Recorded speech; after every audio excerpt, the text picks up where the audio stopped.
Hi everyone, this is Naeem Khan. स्वागत है आपका आज के इस लर्निंग वीडियो में। ये वीडियो आपके लिए बहुत हेल्पफुल हो सकती है। अगर इसे समझ गए तो इन्वेस्टमेंट करना आपके लिए थोड़ा सा आसान हो जाएगा। देखिए, स्टॉक मार्केट एक रिस्की बिजनेस है। अगर प्रॉपर मनी मैनेजमेंट और रिस्क मैनेजमेंट से नहीं किया गया तो आप यहाँ से बहुत जल्दी आउट हो जाओगे। चाहे वो इंटरडे ट्रेडिंग, स्विंग ट्रेडिंग हो, चाहे वो इन्वेस्टमेंट हो। तो ऐसे में हमें चाहिए कि हम कम रिस्क रखकर अपने कैपिटल को कैसे ग्रो करें। तो इस वीडियो में ईटीएफ के बारे में जानेंगे, जो कम रिस्की है और डाइवर्सिफाई कर सकते हैं और एवरेजिंग कर सकते हैं। तो आगे चल के स्टेप बाय स्टेप हम ईटीएफ के बारे में जानेंगे, बहुत ही सिंपल और आसान शब्दों में। आपकी स्क्रीन पर कुछ पॉइंट्स दिए हुए हैं, तो बारी बारी से इनको समझते हैं। तो चलिए बात करते हैं ईटीएफ क्या होते हैं और ये कैसे काम करते हैं। देखिए, ईटीएफ को बोलते हैं एक्शन ट्रेडेड फंड। ये एक इंडेक्स को, ये एक सेक्टर इंडाइसिस को, जिसका भी ईटीएफ अवेलेबल होता है, ये उसको फॉलो करते हैं, उसको ट्रैक करते हैं। जिस डायरेक्शन में इंडेक्स या सेक्टर इंडाइसिस जिस डायरेक्शन में घूमते हैं, ईटीएफ उसी डायरेक्शन में ही मूव करते हैं। इंडेक्स मीन्स जैसे निफ्टी 50, निफ्टी नेक्स्ट 50, या निफ्टी मिड कैप या Nifty small cap. Sector indices जैसे बैंक निफ्टी होता है, Nifty pharma, Nifty metal, Nifty IT. तो इन सब के ईटीएफ अवेलेबल हैं। जिस डायरेक्शन में ये मूव करते हैं उसी डायरेक्शन में ईटीएफ भी मूव करते हैं। ये मान लीजिए कि ये इनकी शैडो है। तो अगर निफ्टी 50 10% मूव करेगा तो ईटीएफ भी 10% मूव करेगा। अगर निफ्टी 50 डाउन जाएगा तो ईटीएफ भी डाउन जाएगा। तो फुटप्रिंट टाइप उनको फॉलो करते हैं और बिल्कुल एग्जैक्ट उन्हीं की तरह ही ये काम करते हैं। तो आप इन्हें सीधे अपने डीमेट अकाउंट से बाय सेल कर सकते हैं, एक स्टॉक्स की तरह। देखिए, किसी भी इंडाइसिस को आप डायरेक्ट जाके बाय नहीं कर सकते। निफ्टी 50 को, बैंक निफ्टी को सर सिर्फ आप उनको एफएनओ के थ्रू ही बाय सेल कर सकते हैं, फ्यूचर ऑप्शंस के थ्रू ही, जिसमें जिसमें पैसा कम भी लगता है, ज़्यादा भी लगता है, रिस्क ज़्यादा रहता है। लेकिन हमें इन्वेस्टमेंट करनी है, तो इन्वेस्टमेंट के लिए आप इंडेक्स के जो ईटीएफ अवेलेबल होते हैं उनके थ्रू ही आप इनको बाय सेल कर सकते हैं। ईटीएफ बहुत चीप प्राइस में अवेलेबल है। निफ्टी 50 या बैंक निफ्टी का प्राइस, निफ्टी 50 का इंडेक्स 25,000 के आसपास चल रहा है, बैंक निफ्टी 55,000 के आसपास चल रहा है। तो उनको खरीदने के लिए ईटीएफ बहुत चीप प्राइस में अवेलेबल होते हैं, तो हमें ज़्यादा पैसे की जरूरत नहीं होती और हम कुछ पैसे से ही इस इन्वेस्टमेंट स्टार्ट कर सकते हैं और धीरे धीरे एसआईपी के थ्रू हम इन्वेस्टमेंट कर सकते हैं और अपने कैपिटल को हम ग्रो कर सकते हैं। आपने ये जान लिया कि ईटीएफ क्या होते हैं, कैसे काम करते हैं, ये इंडेक्सेस को फॉलो करते हैं। तो अब बात करते हैं टाइप्स ऑफ ईटीएफ। ईटीएफ कितने तरह के होते हैं और किस किस सेक्टर का या इंडेक्स का क्या क्या ईटीएफ अवेलेबल है। तो चलिए देखते हैं कुछ इंडाइसेस और उनके ईटीएफ। ये स्क्रीन पर आपके इस वाले साइड में ये इंडेक्सेस हैं और इनके ईटीएफ अवेलेबल है। तो निफ्टी 50 का ईटीएफ जो है वो निफ्टी 20 निफ्टो इंडिया ईटीएफ के नाम से आप सर्च करोगे तो आ जाएगा। ये ऐसे निफ्टी नेक्स्ट 50 का जूनियर 20 निप इंडिया ईटीएफ है। निफ्टी 100 का निप इंडिया ईटीएफ निफ्टी 100 के नाम से आ जाएगा। Nifty mid cap Nippon India ETF Nifty mid cap के नाम से आ जाएगा, निफ्टी 150 का। ये निफ्टी स्मॉल कैप जो 250 जो स्मॉल कैप कंपनियां हैं उसका ईटीएफ है एचडीएफसी एसएमएल 250 की 250 इस नाम से आएगा। सेक्टर इंडाइसिस हैं जैसे बैंक निफ्टी बैंक 20 के नाम से आएगा। निफ्टी ऑटो 20 निफ्टी ऑटो के नाम से सर्च करोगे आ जाएगा। मैं इनको आपको चार्ट में भी दिखाऊंगा कि कैसे सर्च करेंगे और कैसे ये दिखते हैं बाय चार्ट के through. Nifty Pharma 20, Nifty IT 20, Nifty FMCG ETF, ICICI FMCG का ईटीएफ है। इनके और भी ईटीएफ अवेलेबल हैं जैसे एचडीएफसी का, कोटक महिंद्रा। लेकिन ये मैंने वो नाम लिखे हैं, इनकी ट्रैकिंग अच्छी है और अच्छे ईटीएफ है। ऐसी निफ्टी मेटल का मेटल ईटीएफ है और निफ्टी पीएसयू बैंक का पीएसयू बैंक भी आईएनडी के नाम से आप सर्च करोगे आ जाएगा। कमोडिटी मार्केट के कुछ ईटीएफ हैं जैसे गोल्ड का और सिल्वर का गोल्ड वीज के नाम से आएगा और ये सिल्वर वीज के नाम से अवेलेबल है। ऐसी फॉरेन विदेश मार्केट के भी ईटीएफ अवेलेबल है। इसका ईटीएफ का ये फायदा है कि आप इंडिया में रहकर भी बाहर की जो कंपनियां हैं, बाहर के जो इंडेक्स हैं उसमें भी आप इन्वेस्ट कर सकते हो। मतलब अपना पैसा कुछ बाहर की फॉरेन कंपनी में भी आप डाल सकते हो। जैसे नेस्डेक की 100 कंपनी, यूएस की जो 100 कंपनी है उसका ईटीएफ अवेलेबल है। मोतीलाल ओसवाल नेस्डेक 100 ईटीएफ के नाम से और नेस्डेक Q50 यूएस, ये वो कंपनियां हैं जो अगली 50 कंपनियां हैं जैसे निफ्टी 50 या निफ्टी नेक्स्ट 50 की अगली 50 कंपनियां निफ्टी नेक्स्ट 50 में नेस्डेक Q50 की कंपनियां है, उसका ईटीएफ है मोतीलाल MONQ50। हैंगसेंग चाइना का एक इंडेक्स है, उसका भी एक ईटीएफ अवेलेबल है, निफ्टी इंडिया हैंगसेंग 20। तो आइए चार्ट पर चलते हैं और बारी बारी से इनके चार्ट को देखते हैं। तो ये है फर्स्ट साइड में मैं इंडेक्स का चार्ट निकालूंगा और दूसरी साइड में सर्च करके उसके ईटीएफ का। तो इसको कर लेते हैं बड़ी स्क्रीन पर। तो ये है निफ्टी 50 का। आप इस सर्च अपने जो आपका ब्रोकर, जिस ब्रोकर में आपने अकाउंट खोल रखा है उस पे आप जाओगे। ये मैं फायर्स का अकाउंट यूज करता हूँ, आप इसमें कर सकते हो। धन में है या जीरोधा में है, एंजल वन में है, सबका इंटरफेस सेम है और जैसे ही आप टाइप करोगे सब में सेम ही आएगा। निफ्टी 50 इंडेक्स है साइड में, ये निफ्टी 50 इंडेक्स है, मंथली चार्ट है। और इसके साइड में जो है इसका ETF निफ्टी 20, ये रहा निफ्टी इंडिया निफ्टी 20, ये लगा, ये देखिए। तो जैसे ही जैसे जैसे ये निफ्टी मूव करता है उसी तरीके से ये इसका ETF भी मूव करता है। ये 2020 का जो कोरोना में जो क्रैश आया था, ये उसकी कैंडल बनी हुई है। उसी ये यहाँ पे इस ये कर्सर दिख रहा है ना, ये इसी जैसे ये मार्केट क्रैश हुई थी, यह भी ETF, तो उसी हिसाब से जैसे इसने ग्रो किया है उसी हिसाब से इसने भी ग्रो किया है। एक बार परसेंटेज देख लेते हैं इसके लो से ऊपर तक कितना इसने ग्रो किया है। ये है 200, ये 150% के लगभग, सॉरी 250% के लगभग इसने इस निफ्टी 50 ने ग्रो करा है 2020 के करेक्शन मार्केट से लेके अब तक 2025 तक। उसी से इसके लो से अगर हम इसको देखेंगे तो इसने भी 250% ग्रो करा है। तो ये सेम है ऐसी निफ्टी नेक्स्ट 50, इसको जूनियर बीज बोलते हैं, जूनियर बीज निफ्टी इंडिया बीज।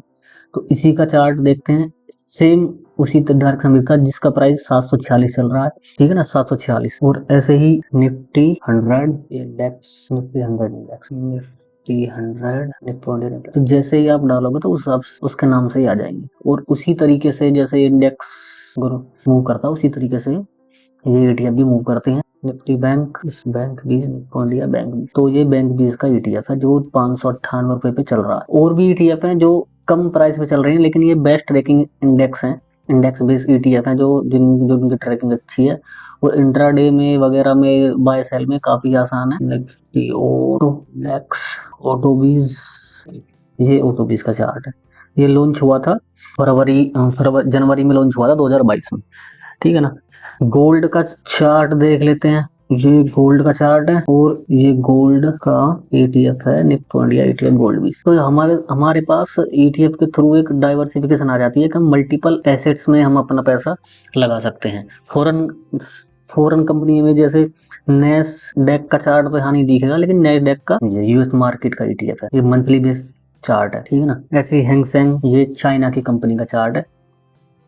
तो चलिए ये तो बात हो गई ETFs की, टाइप्स ऑफ ETFs वगैरह।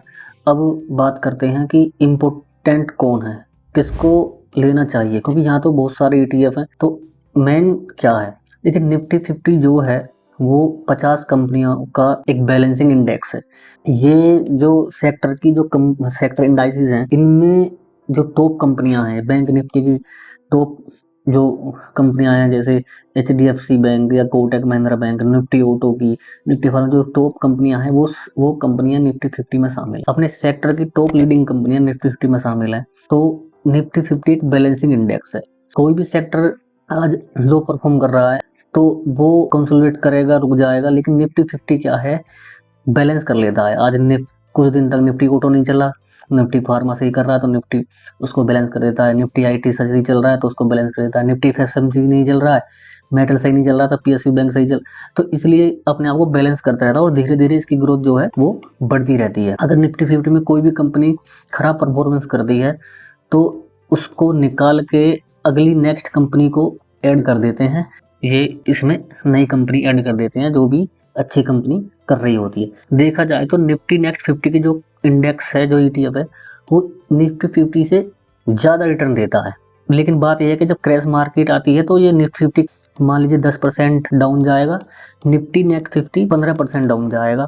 तो और जो इंडाइसेस हैं जैसे निफ्टी मिड कैप या निफ्टी स्मॉल कैप, ये थोड़े से ज़्यादा करेक्शन आते हैं, तो करेक्शन फेज में ये ज़्यादा गिरते हैं और फिर मूव करते हैं। तो इसी हिसाब से हम मेन क्या है, हमको देखना है कि हमें निफ्टी 50 का जो ETF है हमें उसको ऐड करना है, वो निफ्टी नेक्स्ट 50। इनको आप दो कंसीडर कर सकते हो। और जो थोड़ा रिस्की है उसको हम एक स्पेशल कंडीशन में मैं आपको आगे बताऊंगा कि निफ्टी स्मॉल कैप को आप किस कंडीशन में कब बाय करना है क्रैश मार्केट में, ताकि लो पे डिप पे आप बाय करके रखो, कुछ इन्वेस्टमेंट आप इसमें करके रखो, और जब ये मार्केट मूव करेगा करेक्शन में या क्रैश मार्केट में तो आपका जो रिटर्न है वो अच्छा खासा बनता नजर आएगा। तो निफ्टी इन सेक्टर इंडाइसेस के ETF को आपको कभी नहीं लेना चाहिए। ये क्यों, आपको एक बार मैं चार्ट पे दिखाता हूँ। तो देखिए ये चार्ट पे ये 2 चार्ट लगे हैं, ये है निफ्टी 50 का चार्ट इस एरिया में, और ये निफ्टी फार्मा। जब मार्केट इस एरिया में देखो, यहाँ पे इस दौरान मार्केट यहाँ पे जो निफ्टी 50 है वो क्या है, वो धीरे धीरे क्या है, ग्रो करता रहता है। और इस एरिया में यहाँ पे निफ्टी फार्मा में कंसोलिडेशन बहुत लंबे समय तक रहा है, 2015 से लेकर 2020 तक 5 साल इसने वो भी नहीं किया। वहीं 2015 से अगर हम इसको देखेंगे, ये कुछ महीने तक ये डाउन, 15 से 1 साल डाउन रहा है, तो उसके बाद धीरे धीरे इसने अपने आप को ग्रो करा है। उसके बाद ये क्रैश मार्केट में जब कोरोना आया था डिप मारा था, और उसके बाद ये अच्छा खासा ग्रो कर चुका है। लेकिन उधर इसका पता नहीं रहता, ये कंसोलिडेशन रुक जाते हैं या कोई इसमें कोई न्यूज़ वगैरह आती है तो इंडेक्स सही है, सेक्टर इंडेक्स सही नहीं है। ऐसे अगर निफ्टी आईटी की बात करते हैं, ये निफ्टी आईटी का चार्ट है, तो यहाँ देखिए आप 2022 में यहाँ पे निफ्टी 50 करेक्शन फेज में था, और कुछ टाइम बाद, कुछ 6 साल भर के करेक्शन के बाद फिर इसने ग्रो करना चालू करा। वहीं इधर और अपने हाई को भी ब्रेक करके ऊपर चला गया। वहीं निफ्टी आईटी नीचे आया और वहीं कंसोलिडेशन करता रहा, और अपने हाई को इसने 2024 में ब्रेक करा है, जहां निफ्टी 50 ने 2022 में इसने अपने हाई को ब्रेक कर दिया था। तो ये होता है चक्कर। निफ्टी ग्रो तो ये भी करते हैं, लेकिन इसमें आप इन्वेस्टमेंट नहीं कर सकते ETF के थ्रू। निफ्टी 50 बैलेंसिंग इंडेक्स है, आप कंसीडर करना चाहते हो तो निफ्टी नेक्स्ट 50, और कुछ कंडीशन में HDFC स्मॉल कैप ये ETF है। और उसके बाद सिल्वर को अवॉइड करके आप गोल्ड में अपना पैसा इन्वेस्ट कर सकते हो, क्योंकि ये एक प्रोटेक्शन है कि क्रैश मार्केट में गोल्ड आपका हमेशा काम आएगा, आपके पोर्टफोलियो को बचा के रखेगा। और नेस्डैक और इन फॉरेन मार्केट में आप नेस्डैक को 100 को आप कंसीडर कर सकते हो। चलिए अब बात करते हैं बेनिफिट्स की। पहला है डाइवर्सिफिकेशन। डाइवर्सिफिकेशन बहुत आसान हो जाती है, बिना माथापच्ची करे कि क्या स्टॉक बाय करना है, क्या सेल करना है, उसकी चिक नहीं होती। और निफ्टी 50 में ETF में आप अपना पैसा लगाओगे तो टॉप की 50 कंपनियों में आपका पैसा ऑटोमेटिकली जाके लग जाता है। और निफ्टी 50 या निफ्टी नेक्स्ट 50 इंडेक्स जीरो नहीं हो सकता। कोई इंडेक्स जीरो हो गया तो समझ लो कि इकोनॉमी हिल जाएगी। और स्टॉक्स जीरो हो जाते हैं, स्टॉक्स जीरो हो जाते हैं, निफ्टी 50 इंडेक्स जीरो नहीं होते, चाहे वो सेक्टर इंडाइसिस हो, चाहे वो निफ्टी 50 हो। तो डाइवर्सिफिकेशन आसान हो जाता है। दूसरा, एवरेजिंग आप कर सकते हो। एवरेजिंग क्यों? क्योंकि जब जितना क्रैश मार्केट में या करेक्शन मार्केट में निफ्टी 50 जितना नीचे जाएगा, इंडेक्स नीचे जाएगा, उस आपका एवरेजिंग होती रहेगी, और आपका प्राइस मनी जो है वो नीचे डाउन जाएगा। और जैसे ही मार्केट बूम करेगी, आपका पैसा उस हिसाब से बढ़ता रहेगा। स्टॉक्स में आप एवरेजिंग नहीं कर सकते, गोल्ड ETF में आप एवरेजिंग कर सकते हैं। मैं आपको एक एग्जांपल दिखाता हूँ। क्योंकि गलती से आपने अपना पैसा अगर ऐसी कंपनी में लगा दिया जो ग्रो ही नहीं करी है, और कहीं ऐसा पैसा आप फंसा के बैठ गए, तो आपका पैसा सालों तक बॉन्ड हो जाएगा। ये इस तरह की कंपनी में, जैसे ही यस बैंक और यहाँ से लो। तो ETF का ये फायदा है, क्रैश करेक्शन होगी ऊपर चल देगा, करेक्शन होगी ऊपर चल देगा, क्रैश होगा ऊपर चल देगा। तो ये इसका फायदा होता है।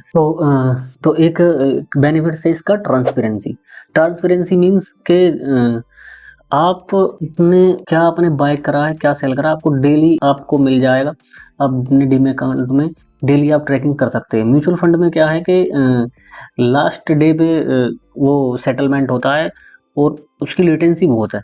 तो आप एक्टिव इसको आप ट्रैक कर सकते हो, मार्केट के सिचुएशन के हिसाब से बाय सेल कर सकते हो, इंट्राडे में बाय सेल कर सकते हो। तो ट्रांसपेरेंसी इसमें अच्छी रहती है। और एक्सपेंस रेशियो ETF का थोड़ा कम रहता है, म्यूचुअल फंड में एक्सपेंस रेशियो ज्यादा रहता है, क्योंकि म्यूचुअल फंड को फंड मैनेजर में जो है वो मैनेज करते हैं, तो उसका वो चार्ज लेते हैं। इसमें क्या है कि आपकी थोड़ी सी मेहनत लगेगी, और अपने हिसाब से आप इसमें इन्वेस्टमेंट कर सकते हो। जैसे ही आप म्यूचुअल फंड में SIP करते हो ना, ऐसे ही आप इसमें ETF में भी SIP कर सकते हो। एक लमसम अमाउंट हर महीने का ETF में आप डाल सकते हो। मैं एक वीडियो बनाऊंगा जिसमें कैसे आप ETF में SIP कर सकते हो, इन्वेस्टमेंट कर सकते हो और अच्छा रिटर्न बना सकते हो। देखिए, इस वीडियो में आपने जान लिया कि ETF क्या होते हैं, कैसे काम करते हैं, कितने टाइप के होते हैं, और क्या क्या इनके बेनिफिट्स हैं। मैंने बहुत सिंपल आसान शब्दों में बताने की कोशिश करी है। आशा है कि आपको ये वीडियो जो वैल्यूएबल लगी होगी। तो आने वाले वीडियो में मैं कोशिश करूंगा कि ETF के ऊपर एक प्लान बेस, जो मैंने आपको बताया कि हम क्रैश मार्केट में, करेक्शन मार्केट में अगर हम अलग अप्रोच के साथ अगर कुछ पैसा एक्स्ट्रा डालें तो एक अच्छा खासा हम रिटर्न कमा सकते हैं। तो उस वीडियो को मैं नेक्स्ट पार्ट में बनाऊंगा और जल्दी अपलोड करूंगा। तो आज के लिए इतना ही। बहुत बहुत थैंक यू, धन्यवाद।